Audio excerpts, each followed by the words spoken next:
We had the short and sweet this morning, so this is probably not. Psalms 19 verse 7. Psalms 19 verse 7. I probably better put this on the screen because we got more verses here than we can ever cover. And this might save your turning fingers. More verses than we can recover from. Right. Okay, here we go. All right, Psalm 19, verse 7. He says, "The law of the Lord is perfect, converting the soul." We talked about the soul this morning. The law, it's law. Law isn't a fun thing. Law is thou shalt and thou shalt not. The Bible says that will convert your soul. Your soul naturally has a bent toward the wrong things. So you need the law of the Lord to keep you on the straight and narrow. It's the law of the Lord that converts your soul. The testimony of the Lord is sure, making wise the simple. So in your natural state as a normal human being, you're not wise. You're simple as far as God's concerned. Now you may be wiser than the next man, but when we're comparing it to God, you're pretty simple. But he says you can get wisdom through the testimony of the Lord. That's in his word. Psalms 119, verse 30. Verse 130. Psalms 119, verse 130. "The entrance of thy words," plural, "giveth light, it giveth understanding to the simple." So, we're just naturally stupid. Not to be totally positive, but we're just naturally stupid. There's only one thing that gives you wisdom, and it's the words, plural, of God. You either got them or you don't. If you got a King James Bible, you got them. But that doesn't do you any good unless you read them. If you don't read them, you still don't have them. Somebody else has them. The shelf has them. You know, your car dash has them. Our head needs to have them. Thy words giveth light. It giveth understanding to the stupid people, to the simple. That's the Lansing version. The simple fact of the matter is this: sin makes you stupid because we're all born in sin. Your natural state is a sinner. That's what you default to. Even as a Christian, if you're not very careful, you'll default to your natural state, which is a sinner, and that is stupid compared to God.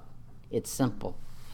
Look at 1 Corinthians 6:19. He says, "What, know you not that your body is the temple of the Holy Ghost, which is in you, which ye have of God?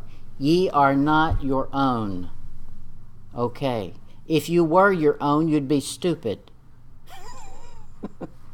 I don't know why I'm on the stupid kick tonight, but it's a fact. I know it, I am. In our natural state, we are stupid. That's right. But we've been bought and we've been redeemed and we've been born again, fresh and new, of something that ain't stupid. God. God's wisdom. Do what? That's right. He says, "For ye are bought with a price, therefore." Now I have in parentheses the word "you." In the grammar here, there's an understood "you" that is not written. You glorify God. Okay, so we've got three parts here. You're bought with a price, therefore you glorify God in your body and in your spirits, which are God. What's that make the you? We've got body and spirit, something's left out. Soul. So the you is the part you can control, the you. And what converts the you? We read it earlier. The testimonies of the law of the Lord converts the soul. That's the you. So in order to live according to the person who bought you says you have to live this way, the only way to do that is his law, his word. Outside of this, you default to stupid. And it's just a fact. In 2 Timothy 1:7, he says, "For God hath not given us the spirit of fear, but of power, and of love, and of a sound mind." No sound mind outside of God. You can't find God outside the Bible. So you need the Bible to get your mind straight. And the farther you stray from the Bible, the farther your mind leaves you. It does. Sinners don't think straight. They can't think right. 1 John 1 verse 8, he says this, if we say we have no sin, we deceive ourselves. That's somebody stupid. Deceiving their own self? I'm going to pull a trick on me. And the truth is not in us. Okay, so I'm not sure if this message has anything to do with anybody in here, but it probably has something to do with everybody in here. The fact of the matter is, to live independent of God makes him mad. He bought you. You don't get to make any choices.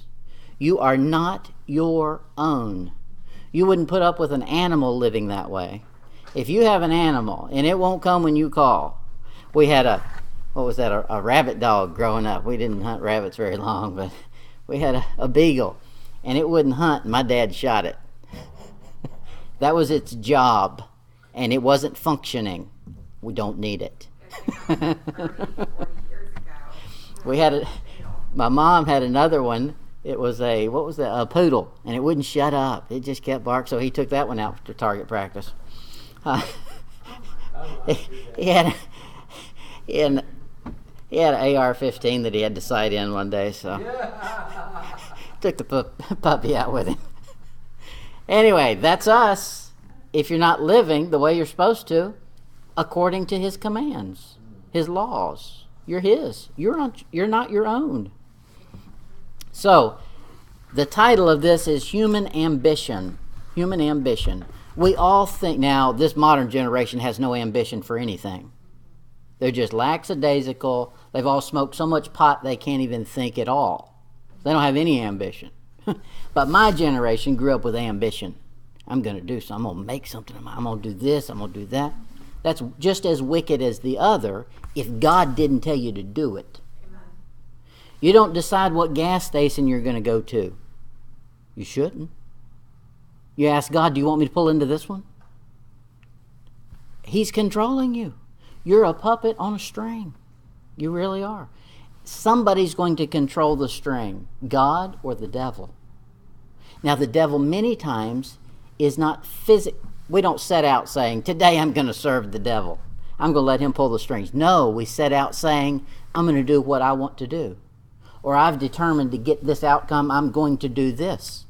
You've just defaulted to the natural state, the nature the devil gave you. Okay? He's pulling the strings. God either pulls them or the devil pulls them. We don't get a say. He says in Genesis 11, verse 7, here's a bunch of people deciding they're going to be ambitious. They're going to build this Tower of Babel. God says to them, this is their statement. Let us go down and there confound their language that they may not understand one another's speech. Okay, they've decided they're going to do something. They're going to get all ambitious and they're going to build them a tower up to heaven. That's pretty ambitious. You think you're going to build a tower all the way to heaven? Now that's, who knows if they just meant into the sky. But whatever, it was pretty ambitious. It was so ambitious, God said, they didn't ask me if that tower should be built. They didn't ask for my plans on it. I didn't send any blueprints down there. All I've got to do is go down there and confound their language. It didn't take a whole lot on his part. Notice, he solved things at the root of the cause where man would not have understood that. You and I thought we got to destroy that tower that's being built. We would have thought, well, let's fix the mortar so that it crumbles. No, God said there's a lot easier way to do this. I'll just fix their language so they don't understand what they're saying to each other. It's that simple. You start living outside of his blueprint, he'll confuse your mind. Your mind will go. In Isaiah 5, verse 8, he says, woe unto them that join house to house, that lay field to field, till there be no place, that they may be placed alone in the midst of the earth. This is a big problem. We need people, we like people, that's all fine and great. But at some point, you need to be alone with God. We've got things so designed so you can't walk into a grocery store without them blaring some message at you. Now, the message may be directly from the devil's music, and they don't even know it's preaching, but it's preaching something. You're getting preaching 24/7 and probably not from the right source. So it's important to have you a place you can get alone, get away from all that mess. Just listen to God. Christ condemns this, not only God, but Christ. In Matthew 18, verse 1, at the same time came the disciples unto Jesus, saying, Who is the greatest in the kingdom of heaven? Now that's real ambitious. I want to be great. I want to be the best one up there. Verse 3, and said, Verily I say unto you, except ye be converted and become as little children, ye shall not enter into the kingdom of heaven. Okay, so what's a little child do? A little child depends on mom and dad for everything. They're going to eat. Mom and dad's got to get the food. They got to cook it, or they got to take them out to eat or something. Everything is dependent on mom and dad, and they just assume mom and dad are going to do it. We should be the same way with our everyday life. Now, when people say this, when preachers say this, the immediate thing is, okay, that means for the big things. If I'm going to change jobs, if I'm going to move out of the country, then I'm going to ask God. No, he wants to control every aspect. Every tie you wear, okay, that's why most people don't wear it. No, everything you do. Now, wouldn't it be better to get to heaven and have erred on the side of safe, and him say, hey, look, I really didn't care what pair of socks you put on that morning, but I sure am glad you asked me. Now, wouldn't you rather your kids treat you that way? If you got kids at the house? Wouldn't you rather them say, well, I just wanted to make sure that that's what you wanted me to do, rather than say, I never asked you about anything? Okay, let's err on the side that's safe. Verse 4, he says, Whosoever therefore shall humble himself as this little child, the same is great in the kingdom of heaven. The great thing in God's point of view is not very great in man's point of view. God says it's great if you learn to be humble like a little child and be dependent on me. In Matthew 20, verse 25, it says, But Jesus called them unto him and said, Ye know that the princes of the Gentiles exercise dominion over them, and they that are great exercise authority upon them. But it shall not be so among you, but whosoever will be great among you, let him be your minister. Okay, so there it's repeating the same thing. He's saying, don't you determine your greatness, you determine your dependence, and that I'll consider great. When we decide we're relying 100% on him, God says that's great, because now you'll do what I say, and whatever I tell you is going to be great. It's that simple. It sounds cocky, but God can be cocky. We can't. In Matthew 23:11, he says this, But he that is greatest among you shall be your servant. The one word that really should sum up the Christian life after you've been saved is humility.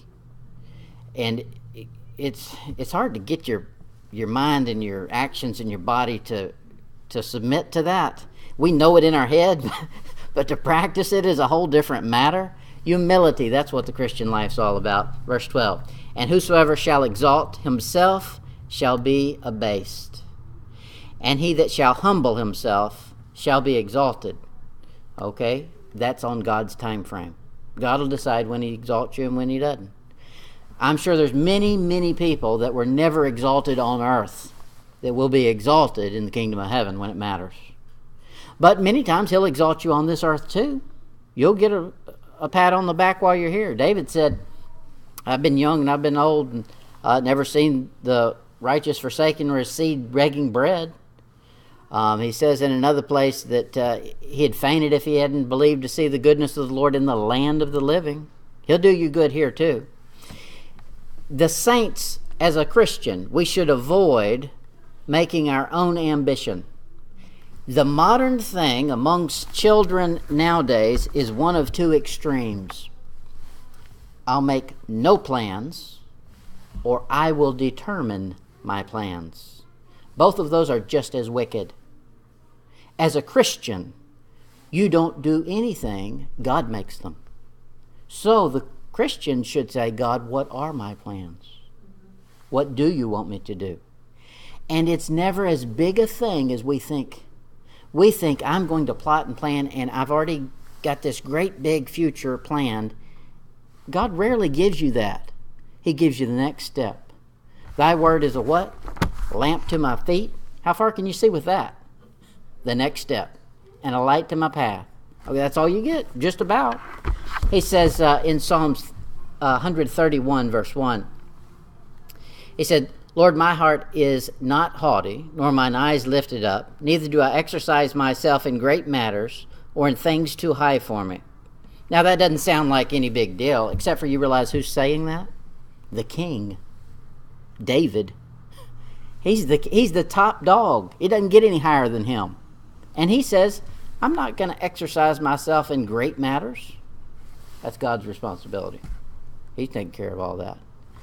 Verse 2, surely I have behaved and quieted myself as a child that is weaned of his mother.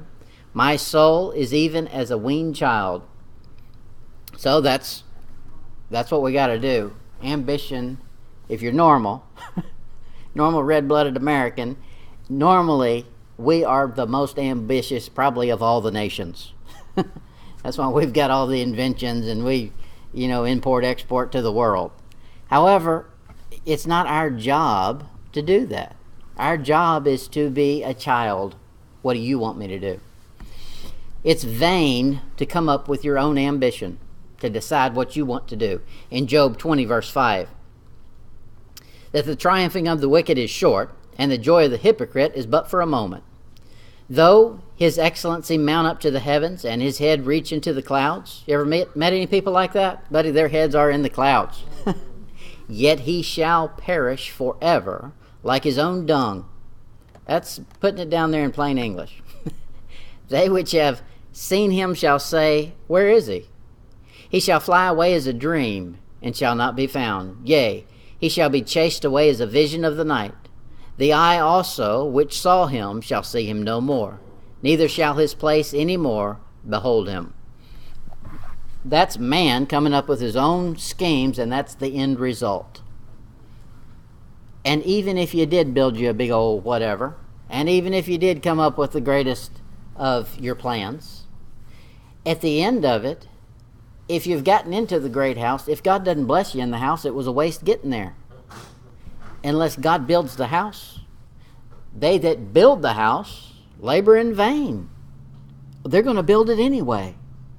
Oh, but no, God didn't build it.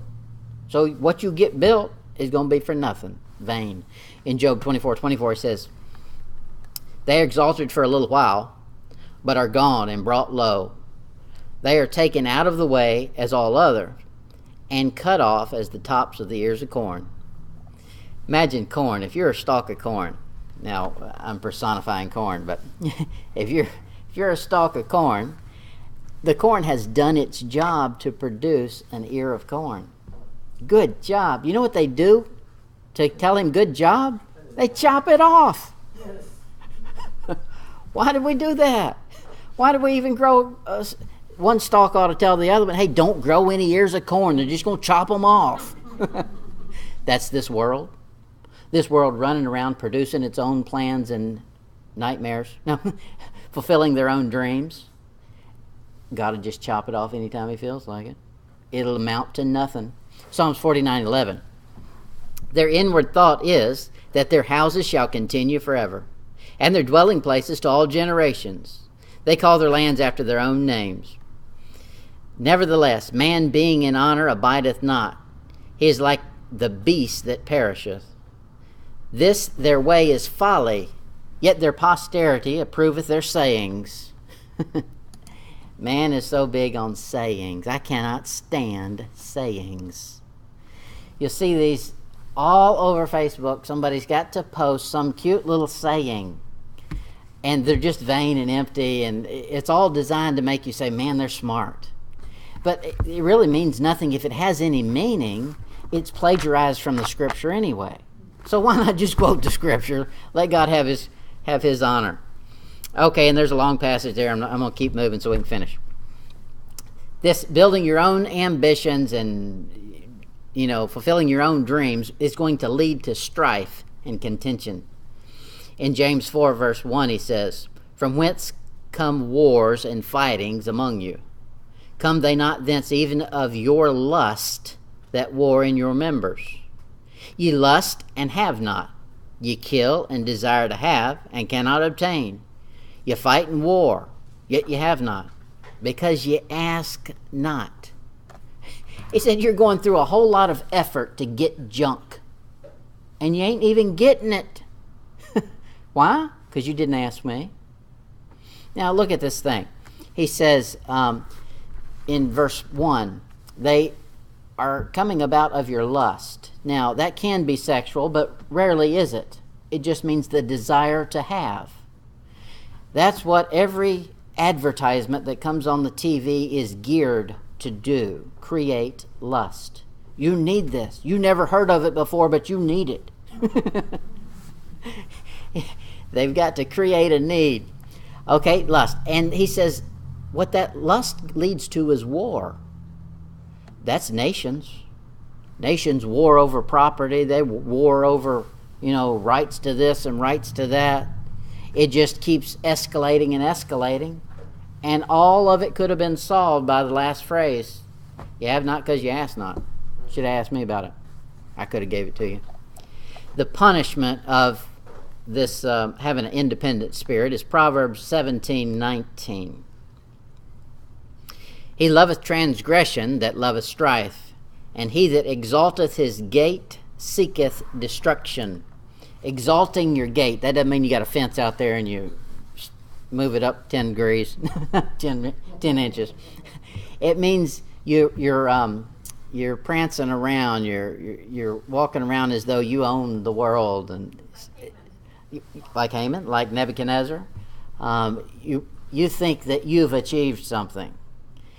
Ain't none of us achieved nothing. We're all a bunch of little peons down here, and God's running the show. He says the people that do that think they've achieved, think they've hit a level of success, all they're doing is setting themselves up for destruction. A lot of times God allows a man to go on in their own delusions so that he can crumble them farther, so that when they fall farther. It happens. In Isaiah 14:12, this is talking about Lucifer. "How art thou fallen from heaven, O Lucifer, son of the morning? How art thou cut down to the ground, which did weaken the nations? For thou hast said in thine heart," here's his aspirations. He's got great big plans.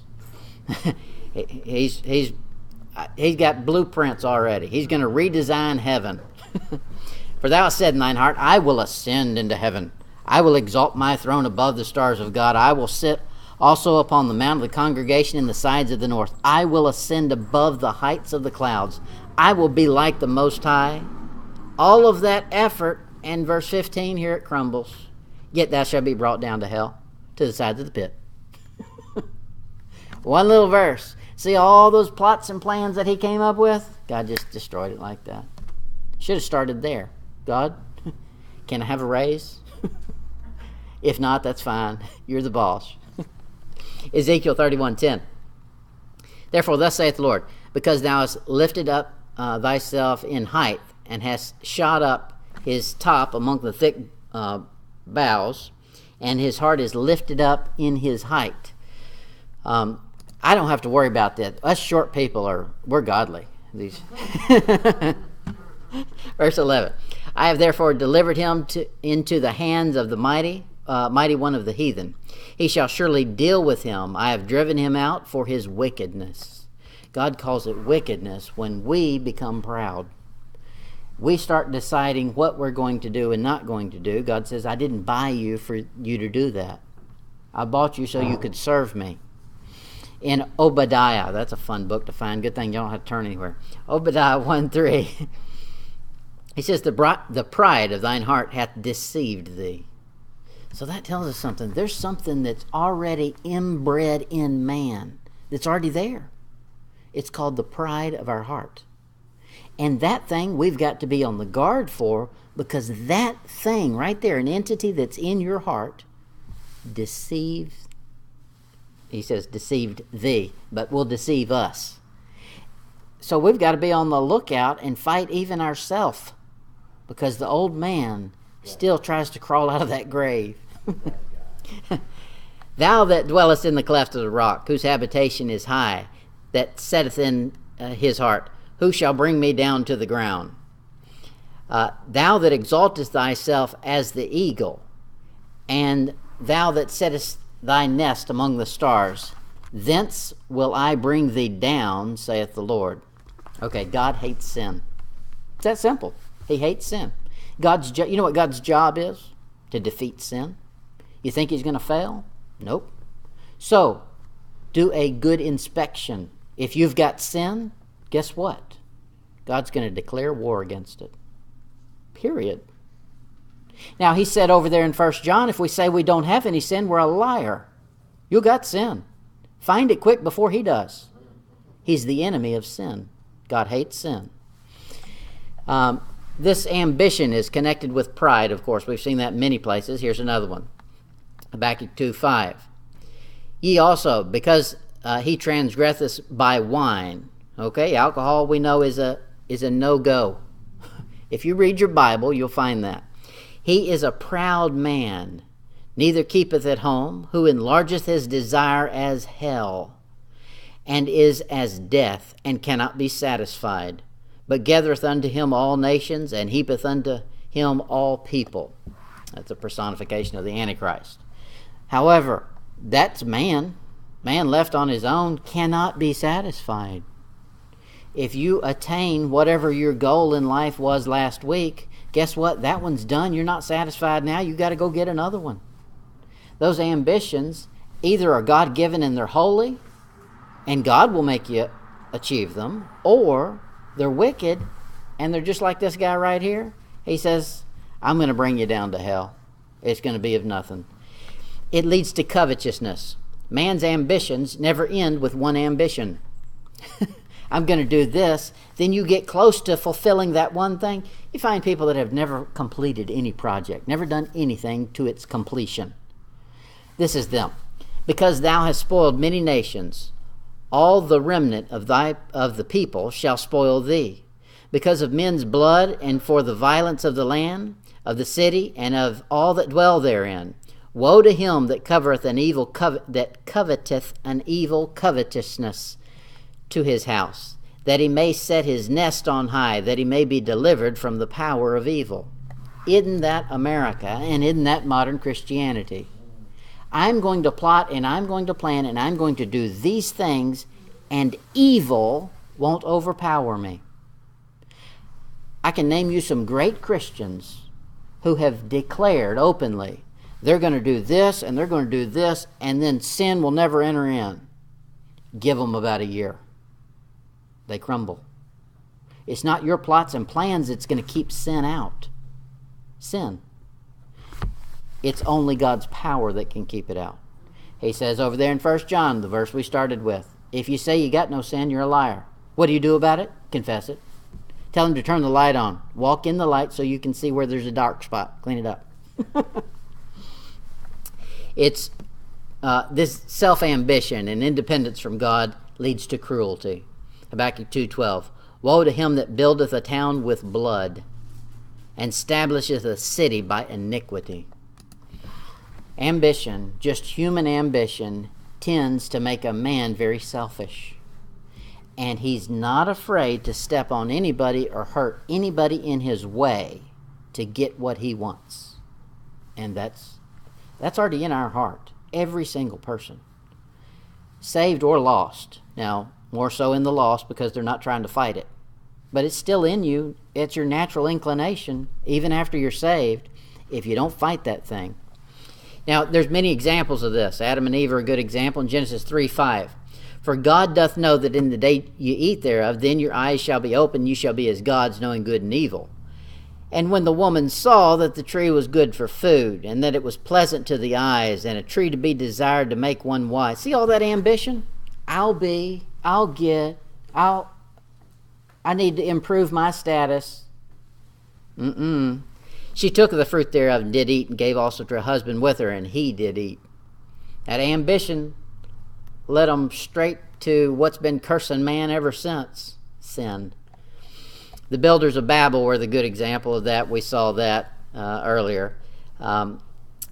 Aaron and Miriam. You remember this thing. We don't hear a whole lot said from Miriam. In, what is that, Exodus 5, you get the psalm. It's called the Song of Moses, but it's actually Miriam made the song up. In Numbers 12, verse 2, it says, and they said, hath the Lord indeed spoken only by Moses? Hath he not spoken also by us? And the Lord heard it. Now, she was right to a degree. God was using all of them. And the problem here was not that God wasn't using them. God was using them. The problem was she didn't like her position. They're not recognizing me as the one who speaks for God. I want Moses' spot. And what happened with that? She got leprosy. God cursed her like that. Moses, it was only because of Moses she got to live. That's right. Only. He fell down and started crying and praying to God, and God said, well, I'm not real worried about it. If she spit in her father's face, she'd have to sit out of the camp for 12 days. 7 days. So, what difference is it going to make if we're all idiots down here, just have mercy. Korah does the same thing. Numbers 16:3. And they gathered themselves together against Moses and against Aaron, and said unto them, Ye take too much upon you, seeing all the congregation be holy, every one of them, and the Lord is among them. Wherefore then lift ye up yourselves above the congregation of the Lord. Whew. He's bad-mouthing Moses here. He's saying, who do you think you are? You're not the only king around here. And God didn't like that either. They went down in a ball of fire. The ground opened up and they got a new amusement ride. It wasn't very amusing for them, though. Absalom, same story. 2 Samuel 15, verse 4. Absalom said, moreover, O that I were made judge in the land, and that every man that hath any suit or cause might come to me, and I would do him justice. He's ambitious. Watch out for flattery lips. There's ambition sitting behind it. He's going to be a cruel leader is what he's going to be. Verse 18. Now Absalom in his lifetime had taken and reared up for himself a pillar, which is in the king's dale. For he said, I have no son to keep my name in remembrance. And he called the pillar after his own name, and it is called unto this day Absalom's place. Well, big whoop. Does anybody know where it is now? I doubt it. Okay, he was ambitious about all the wrong things. Ambition left to itself will direct you in a path that's no good. Unless God gives you a goal, don't pick one up. Adonijah decided he wanted to take the throne after David. 1 Kings 1:5. Then Adonijah, the son of Haggith, exalted himself, saying, I will be king. And he prepared him chariots and horsemen and 50 men to run before him. That was really short-lived. While he's out there declaring himself king, or getting ready to do it, he hears all this noise out in the street and says, hey, what's that noise? They said, oh, Solomon's being put on the throne. He said, oh, well, let's disband this party and play like we never showed up. God can crumble our desires that quick, unless they're his. If they're his desires, you know they're going to be established. Don't make any decisions that are not his. Sennacherib, the same story. 2 Kings 19:23. By thy messengers thou hast reproached the Lord, and hast said, with the multitude of my chariots, I am come up to the height of the mountain, to the sides of Lebanon, and will cut down the tall cedars thereof, and the choice trees thereof, and I will enter into the lodgings of the border, into the forest of his Carmel, however you say that, caramel. That's something you put on your ice cream. Caramel, whatever. That city. Here he is. He's got great plans, and he's got a great army, and he's got great history to say he can do what he's claiming to do. Outside of God, you can't. Now, God will even use the heathens, but it's very short-lived, even his use of the heathen. He's going to use them for a little while to correct his son. Once the correcting is done, he's going to destroy the heathen. So that's just because our ambitions are beginning to work out, it seems like, you still had better check it and make sure it's God's. It might be God allowing you to build an ambition that he's going to crumble because he's got somebody else in mind. Shebna in Isaiah 22:16. What hast thou here? And whom hast thou here? That thou hast hewn thee out a sepulchre here, as he that heweth him out a sepulchre on high, and graveth an habitation for himself in a rock. This is a guy that he's already planned out his funeral. And he's already probably wrote the speech. And he sent it off to all his grandkids. Now, when you get up, you got to brag on this, and you got to tell them how great I was here. Read this story about me. When you're dead and gone, you're dead and gone. It's over with. They might not even have a funeral for you. They light a fire and you're done. The sons of Zebedee have this problem. Matthew 20, verse 21. And he said unto her, What wilt thou? And she said unto him, Grant that these my two sons may sit, one on the right hand and the other on the left hand, in thy kingdom. She's got a goal. Now she's got it aimed in the right direction toward eternity. And she says, here's what I want. I want my boys to be the top dog. And otherwise it wouldn't have mattered who was the top dog, but they're her boys. So somehow the glory is going to go back to her. That's not what heaven's about. It's not about anybody getting glory but God. Now, our lives are the same way. The decisions, the plans, and the goals we have are not about us getting any glory. That's right. It's about him getting glory. So we better check in and find out what he wants us doing. The Antichrist, of course, is the prime example of this. 2 Thessalonians 2:4, who opposeth and exalteth himself above all that is called God or that is worshipped, so that he as God sitteth in the temple of God, showing himself, he couldn't show anybody else, so he showed himself, that he is God. Man does the same thing. When a man decides he's going to make a decision and has not checked that decision by God, you just became God. Now, all of us need to work on this. I'm not saying anybody's exempt, and I ain't saying I'm exempt either. Every decision we make needs to go by God, or else we just became God. In your little bitty world, you did. You got a tiny little world, and somebody's going to rule that world. You decide, I'm going to McDonald's today. That's a bad decision. I never do that, but maybe Joe Patty's. That's a better decision. And I'm going to get the money out of Toby's purse over there, the brown bag. That's a good decision. That's right. Diotrephes. That's a fun name to say. 3 John 1, verse 9. I wrote unto the church, but Diotrephes, who loveth to have the preeminence among them, receiveth us not. Okay, he's got big plans and ambitions that he's going to be the big wig. God knocks these plans out at a moment's notice and without notice. We've got to make sure everything is run by and at the direction of God. Now, that seems very, very, very simple. And it is very, very simple, but it's very hard to remember. We just naturally start making decisions. Like I decide I'm going to close right now. He said, no, keep on. Here's another page for it. No. Every decision we make, we either exercise and become an illustration to the world or to ourselves that we're in control or God's in control. So we don't want to be Diotrephes, and we don't want to garner any praise. Whatever God's got planned is forever.